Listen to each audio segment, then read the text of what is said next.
नमस्कार, सुरागला न्यूज के प्रदेश बुलेटिन में आप सभी का स्वागत है। आपके साथ मैं हूं रिया तोमर। आइए नजर डालते हैं आज की कुछ प्रमुख खबरों पर। दर्जनों लोगों ने अघोषित विद्युत कटौती के विरोध में धरना प्रदर्शन किया। सफाई कर्मचारी अपनी मांग को लेकर धरने पर बैठे। उत्तराखंड की सीमा से मानव वन्य जीव संघर्ष का मामला आया सामने। जोशीमठ में हो रहे भूतलसाव के चलते लोगों के जान माल की सुरक्षा है सरकार की प्राथमिकता थामी। ममता पंत की प्रयोजन मूलक हिंदी पुस्तक का हुआ विमोचन। अब खबरें विस्तार से। हल्द्वानी में बनभूलपुरा, राजपुरा, गांधीनगर के दर्जनों लोगों ने अघोषित विद्युत कटौती के विरोध में बिजली विभाग के दफ्तर के बाहर जोरदार धरना प्रदर्शन किया और इसके अलावा स्थानीय लोगों ने विरोध जाहिर करते हुए बताया कि हाई टेंशन तारों के लिए सेफ्टी वायर नहीं लगाए गए हैं, जिस वजह से बनभूलपुरा क्षेत्र में लोगों को काफी दिक्कतों का सामना करना पड़ता है। संवाददाता दीपक अधिकारी की रिपोर्ट। आज से 10 दिन हो चुके हैं। बनभूलपुरा क्षेत्र हो, गांधीनगर हो, राजपुरा हो, यहाँ पर कहीं भी लाइट नहीं दी जा रही है। बहुत ज़्यादा व्यवस्था बिगड़ी हुई है। बच्चे एग्जाम चल रहे हैं, एग्जाम के समय में बच्चे पढ़ाई नहीं कर पा रहे। रात को लाइट नहीं आ रही। इन्वर्टर कितना चार्ज होगा?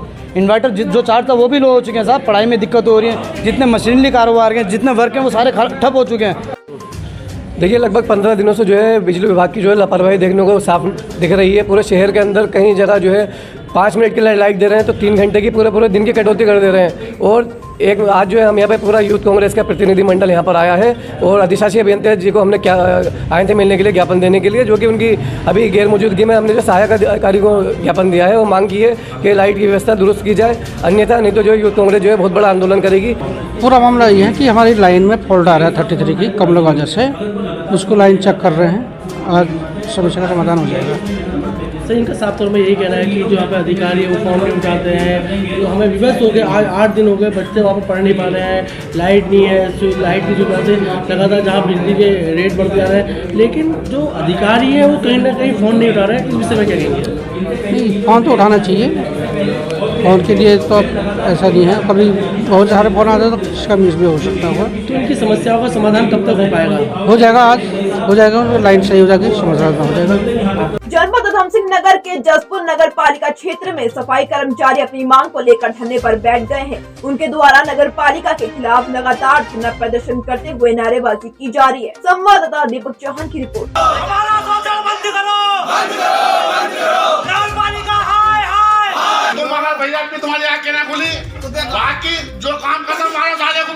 भारत मिशन के तहत नगर पालिका परिषद जसपुर द्वारा डोर टू डोर कूड़ा कलेक्शन का ठेका किसी एक कंपनी को दिया गया है। जिस कंपनी को भी इन्होंने वो कूड़ा कनेक्शन का ठेका डोर टू डोर का दिया गया, उस कंपनी की जिम्मेदारी बनती है कि वो अपने कर्मचारी लगाकर शहर की कूड़ा कनेक्शन करें।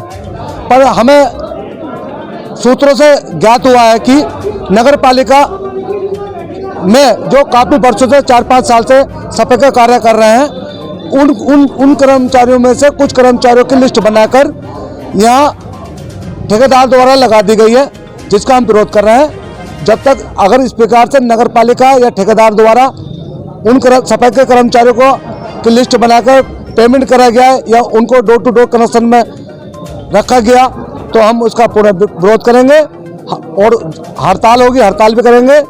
आज हमारा विरोध प्रदर्शन है। अगर विरोध प्रदर्शन के तहत हमारे मांग को पूरा कर दिया गया तो हम समाप्त कर देंगे, नहीं तो ये हमारा जारी रहेगा। जनपद उधम सिंह नगर के सीमांत क्षेत्र खटीमा में आज उत्तर प्रदेश उत्तराखंड की सीमा पर मानव वन्य जीव संघर्ष का मामला सामने आया है। आपको बता दें कि उत्तराखंड की सीमा में गन्ने के खेत पर काम कर रहे मजदूर को बाघ झपट्टा मारकर यूपी सीमा में खींच कर ले गया। बाघ के हमले से मजदूर की मौत हो गई। वहीं सूचना पाते ही यूपी और उत्तराखंड के वन अधिकारी भी मौके पर पहुंचे। संवाददाता गुरदीप सिंह की रिपोर्ट। मैं प्रभात कुमार सिंह भानु। हमारे खेत में क्या नाम है, रात में मारा है शेर ने, यूपी उत्तराखंड की सीमा पर यूपी में मारा है। आदमी भी रात में था, गुजर रहा था, शेर ने हमला किया, उसे ले गया खींच के, गन्ने में मार के खा गया है। भरतपुर में हुई थी थोड़े दिन पहले, उसके बाद अब यहाँ हुई है। उत्तराखंड के लगभग 100 मीटर अंदर। लड़के का नाम है गोकुल मल्लिक।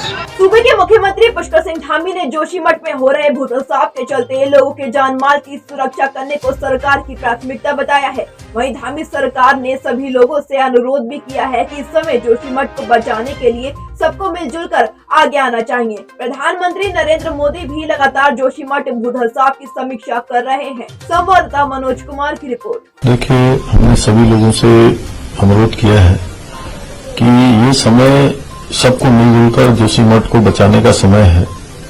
सब लोग एक टीम के रूप में काम करें।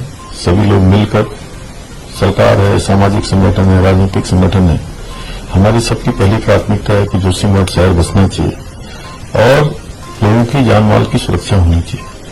जहां सभी लोगों से मैंने मिलकर भी वैसे भी अनुरोध किया है और लोग लगे भी हैं। सब लोग अब इस काम पर लग गए हैं और जो खतरे की जद में आने वाले 68 मकान थे उन सभी को शिफ्ट किया गया है और जो एक जोन बना है 600 मकानों से अधिक का, उनको भी वहां से सुरक्षित स्थानों पर ले जाने की कार्रवाई गतिमान है।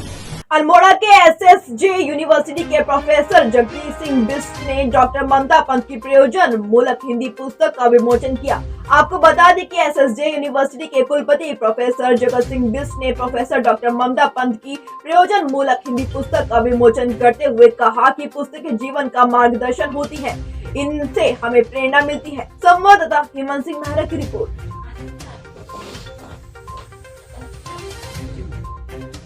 अल्मोड़ा जिला विकास प्राधिकरण को समाप्त करने की मांग को लेकर सर्वदलीय संघर्ष समिति ने आज गांधी पार्क में धरना प्रदर्शन किया और प्रदेश सरकार के खिलाफ जमकर नारेबाजी की। प्राधिकरण के विरोध में समिति का धरना लगातार तब तक जारी रहेगा जब तक कि सरकार इसे स्पष्ट आदेश के तहत समाप्त नहीं कर देती। धरना कार्यक्रम में कांग्रेस पूर्व जिला प्रवक्ता राजीव कर्नाटक, चंद्रकांत जोशी, ललित मोहन पंत, राजू गिरी, प्रताप सिंह सत्याल, तारा चंद्र साहा, एमसी कांडपर आदि लोग मौजूद रहे। संवाददाता हेमंत सिंह मेहरा की रिपोर्ट।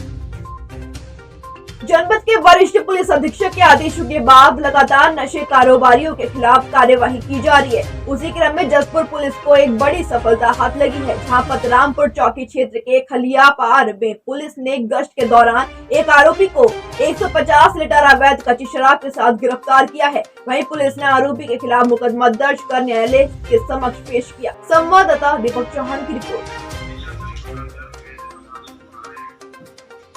वरिष्ठ पुलिस अधीक्षक महोदय जनपद उधम सिंह नगर द्वारा नशे के विरुद्ध अभियान लगातार चलाया जा रहा है, जिसके तहत कल दिनांक 9/1/23 को पतरामपुर पुलिस द्वारा गश्त के दौरान खालीपार पट्टी के पास एक व्यक्ति जिसका नाम राजेंद्र कुमार पुत्र गंगाराम निवासी केसोवाला महमूदपुर थाना ठाकुर द्वारा मुरादाबाद को 150 लीटर कच्ची शराब के साथ मोटरसाइकिल से परिवहन करते हुए पकड़ा है, जिसका थाना जसपुर में मुकदमा लिखकर अभियुक्त को न्यायिक हिरासत में भेज दिया है। लगातार इस संबंध में कच्ची शराब के विरुद्ध अभियान लगातार जारी रहेगा। कहाँ हैं सब लोग? शाम की चाय तो एक साथ होनी चाहिए, सब लोग एक साथ बैठना ही नहीं चाहते। पापा, try this. लो, सब लपक लीजिए।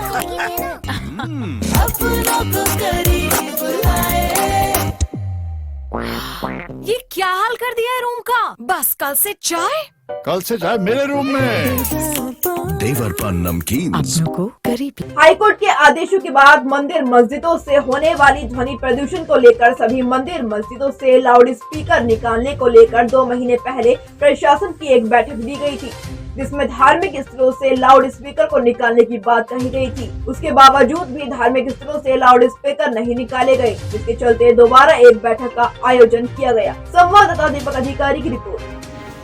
क्योंकि ये जो विषय है ऑनेबल हाईकोर्ट से इस विषय पर मीटिंग की जा रही है, उस मीटिंग के धार्मिक का तो मुद्दा अलग है, ध्वनि प्रदूषण को लेकर ये हुआ इस तरह का, तो सब जो है जितने भी नागरिक हैं तो ध्वनि प्रदूषण जो होता है इससे नुकसानात हैं उसको हम भी मानते हैं, मगर एक मतलब क्वेश्चन इसमें ये है कि हाई कोर्ट ने जो ये फैसला सुनाया है तो इसमें कुछ लोग वो होते हैं, जैसा भी मिसाल दी थी प्रशासन की जानिब से मोबाइल्स वगैरह हैं, ये कुछ लोग पास नहीं होते हैं तो कुछ थोड़ी सी इसमें राहत देना चाहिए थी ताकि लोगों को उससे। अब जो मतलब उनका किस्सा उतारेंगे या नहीं?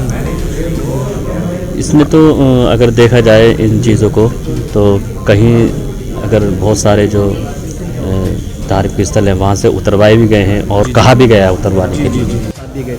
ये हमारे इससे पहले जो बैठक हुई थी प्रशासन के द्वारा जो की गई थी उसमें हमने ये तय कर लिया था कि ठीक है, जब सबके लिए एक नियम है तो हमारे लिए भी हमने उसी दौरान सारे माइक अपने और लाउड स्पीकर हटा दिए थे। और हम ये भी चाहते हैं कि ठीक है, सब अभी भी कई हमारे घर मंदिर के सामने बड़ी बड़ी बिल्डिंग है, वहाँ से आवाज़ टकराती आती कई लोग बजाते हैं, लेकिन उन सब पे एक ही पाबंदी होनी चाहिए कि भाई ना लगाई। ठीक है, प्रशासन ने जो किया है वो ठीक किया है, हम इसका पालन करेंगे, करते रहेंगे, करते हैं। इतनी ही नहीं है क्योंकि इसके लिए PIL हाई कोर्ट में दाखिल की गई थी, उसमें स्पष्ट आदेश है और उसके अलावा अधिनियम भी है।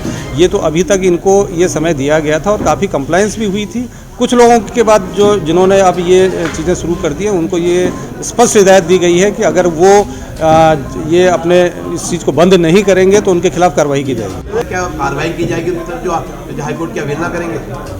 पिछले वर्ष इस संबंध में एक मीटिंग आयोजित की गई थी कोतवाली परिसर में और उसका अनुपालन भी काफ़ी धार्मिक संस्थाओं ने किया था। कुछ शिकायतें इस बीच में हमें मिली कि कुछ लोगों के यहाँ लाउड स्पीकर बज रहे हैं, ध्वनि प्रदूषण अधिनियम का पालन नहीं किया जा रहा है। इसी संदर्भ में भी ये मीटिंग बुलाई गई थी और इसमें आज सभी लोगों को ये आगाह किया गया है कि यदि वो कोर्ट के नियमों का पालन नहीं करेंगे, जो हमारे एक्ट हैं उनका पालन अगर नहीं करेंगे, उनके खिलाफ वैधानिक कार्रवाई शुरू कर दी जाएगी। SSP अल्मोड़ा द्वारा नशे कारोबारियों के खिलाफ अभियान के चलते धनिया पुलिस ने चेकिंग के दौरान 15 पेटी अवैध शराब बरामद की है। साथ ही एक शराब तस्कर को गिरफ्तार किया है। संवाददाता हेमंत सिंह महरा की रिपोर्ट।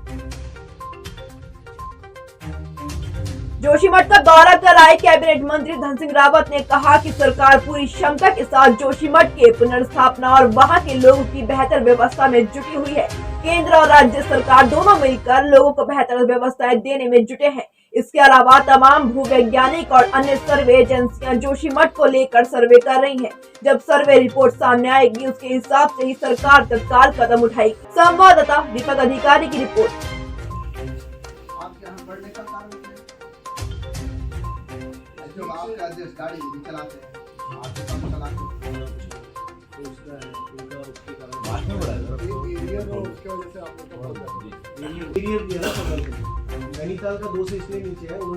लगभग 600 से ज़्यादा घरों पे दरारें आई हैं और मैं प्रधानमंत्री जी का और मुख्यमंत्री जी का धन्यवाद देना चाहता हूं कि तत्काल जो है प्रधानमंत्री जी ने वहां सर्वे की टीम भेजी है, SDRF की टीम भेजी है, NDRF वहां पे है। मुख्यमंत्री जी तत्काल जो है वहां के दौरा करके आए हैं, वहां की समीक्षा करके आए हैं और हम लोग भी वहां खुद गए थे। तो जैसे भी रिपोर्ट आएगी वैसे वहां का विस्थापन करना पड़ेगा और विस्थापन के लिए जल्दी जो है जैसे कि सर्वे की रिपोर्ट आएगी तब जाके निर्भर करेगा। अभी वहाँ पे अस्थायी रूप से लोगों के लिए व्यवस्थाएं बनाई दी गई हैं। 6 टीमें स्वास्थ्य विभाग की वहाँ पे हैं। स्वास्थ्य के क्षेत्र में किसी को कोई दिक्कत ना हो वहाँ पे डॉक्टरों की पूरी टीम रखी गई है, एम्बुलेंस की सेवा दी गई है और ये अध्ययन किया जा रहा है कि आखिर इसका इलाज क्या होगा।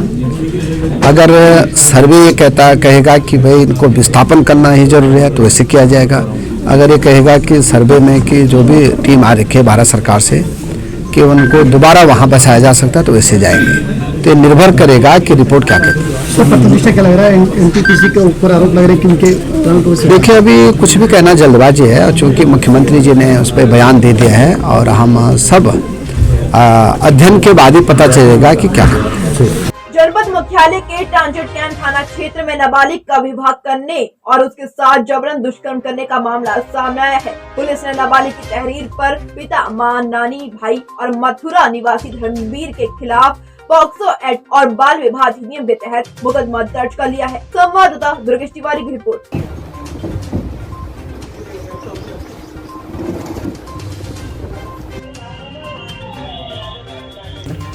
कल ट्रांजिट कैंप थाने में एक मामला सामने आया है जिसमें एक नाबालिग लड़की के द्वारा ये तहरीर दी गई थी कि जबरन उसके माता पिता ने उसका विवाह जबरन एक बालिग आदमी के साथ किया और जबरन उसके साथ शारीरिक संबंध बनाए गए, ऐसा आरोप किया गया है। ऐसी तहरीर हमें प्राप्त हुई।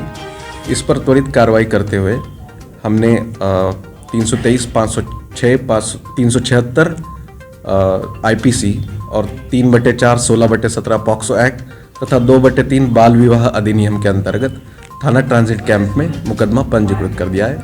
इसमें अग्रिम विवेचना जारी है और जो भी उचित अग्रिम विधिक कार्रवाई होगी वो की जाएगी। पंतनगर कृषि विश्वविद्यालय के एक कर्मचारी सहित अन्य व्यक्तियों पर ब्याज में पैसे देकर ठेके में काम करने वाली एक महिला से जबरन पैसे वसूलने का मामला सामने आया है। पुलिस ने पीड़िता की तहरीर पर 2 आरोपियों के खिलाफ मुकदमा दर्ज कर जांच शुरू कर दी है। संवाददाता दुर्गेश तिवारी की रिपोर्ट। वो कब्जे में रजिस्ट्री कर रखी है, शादी की कीमत कब्जे। उनसे मैंने सबसे पहले 2020 मार्च में पैसा लिया था 70,000 रुपये, जिसका 7,000 रुपये 10% के हिसाब से इंटरेस्ट काट के उन्होंने मुझे भेजा था। वो पैसा मैंने वापस किया। मुझे कई बार लेन देन हुआ मेरा उनसे। धीरे धीरे उन्होंने मुझे वो करने लगे कि नहीं तुम्हारा तो अभी इतना ब्याज हुआ, ब्याज पे ब्याज लगाने लगे। जब मेरा ब्याज लेट होने लगा, ऐसे करते करते मैंने कई लोगों से पैसा लेके मैंने उन्हें दिया। और वो ये बोलते थे कि तुम्हारे हस्बैंड को भी नहीं पता है, मैं उनका दोस्त हूँ, मैं उनसे बोल दूँगा तो तुम्हें छोड़ देंगे और तुम्हारी शादी टूट जाएगी। और अपने जेवर सारे शादी के रख के गिरवी वो मैंने पैसा उठा के दिया है। उसकी मम्मी के खाते में पैसा जमा किया है। उनकी ये देते हैं कि ठेके पे काम करती हूँ मैं, वहीं सरकारी उस पे हूँ तो मैं निकलवा दूँगा। मेरे से फर्जी स्टाम्प पे साइन करवा रखे। 2.5 लाख का स्टाम्प 7 अक्टूबर को उन्होंने बनवाया कि मैं 2.5 लाख रुपये करा दूँगा और स्टाम्प मतलब ज़मीन के पेपर रख दो मेरे पास, तुम्हारा कर्जा निकल जाएगा। पेपर स्टाम्प पे साइन करवा लिए, पेपर रख लिए, पेपर नहीं दिए उन्होंने, ना पैसा दिया। 8 लाख के 2 स्टाम्प है उनके पास, एक मेरा एक पापा के नाम से। 2.5 लाख का एक स्टाम्प है और इतना पैसा मैं उन्हें दे। ये बहुत ही दुर्भाग्यपूर्ण और बहुत मतलब हैरतन वाली एक मामला आई है पंतनगर में, जहाँ पे कुछ सूदखोरों द्वारा गरीब मजदूर जो 8-8 हज़ार और 10 हज़ार की तनख्वाह में रहते हैं उनके कागज़ भी ले लिया, उनके बहुत सारे प्रॉपर्टी भी ले लिया और छोटे छोटे रकम देके 50,000 60,000 की रकम देके बाद में ब्याज के ऊपर ब्याज के ऊपर और ब्याज चढ़ा के उनको कर्जा बना के उसके बाद उनकी ज़मीनों के कागज़ ले लिया और उत्पीड़न भी किया गया और बाद में एक्सटॉर्शन भी किया गया, मारपीट भी किया। मतलब बहुत ज़्यादा डराया धमकाया भी जा रहा है। इस प्रकार एक संगठित सूदखोरी का एक चीज़ें सामने आई है जहां पर गरीब मजदूरों का उत्पीड़न किया जा रहा है। ये कल हमारे ऑफिस में एक महिला आई थी, उसका 50,000 रुपये लेके फिर लास्ट में उसका कागज़ भी ले लिया, उसका कई सारे 2-3 चेक ले लिया, उसके ऊपर भी 5-5 10-10 लाख रुपए का चेक के मुकदमे कर दिया गया। उसके बाद डराया धमकाया जा रहा है और उसकी ज़मीन को भी हटाने की नौबत आ गई है। इस प्रकार की उत्पीड़न किया जा रहा है। इस चीज़ को बहुत सीरियसली लिया हमने। अभी हमने सुसंगत धाराओं में उन लोगों के विरुद्ध हमने मुकदमा पंजीकृत कराया है और इसके माध्यम से मैं सबको मैसेज देना चाह रहा हूँ, और भी कोई पीड़ित है तो आ सकते हैं, तो उनके विरुद्ध भी अगर ऐसा उनके साथ भी ऐसा हुआ है तो उनके विरुद्ध भी हम एक्शन लेंगे। पूरे उत्तर भारत में ठंड का कहर जारी है। सर्दियों के मौसम में अभी तक बारिश न होने के कारण मौसम शुष्क बना हुआ है। वहीं उत्तराखंड मौसम विभाग ने अब राज्य में बारिश का अनुमान लगाया है। मौसम विज्ञान केंद्र के निदेशक विक्रम सिंह के मुताबिक 11 जनवरी से 14 जनवरी तक राज्य के पर्वतीय जनपदों समेत मैदानी इलाकों में भी हल्की बारिश की संभावना है, जबकि देहरादून, रुद्रप्रयाग, टिहरी, बागेश्वर जिले में बहुत हल्की से हल्की बारिश की संभावना है। संवाददाता मनोज कुमार की रिपोर्ट।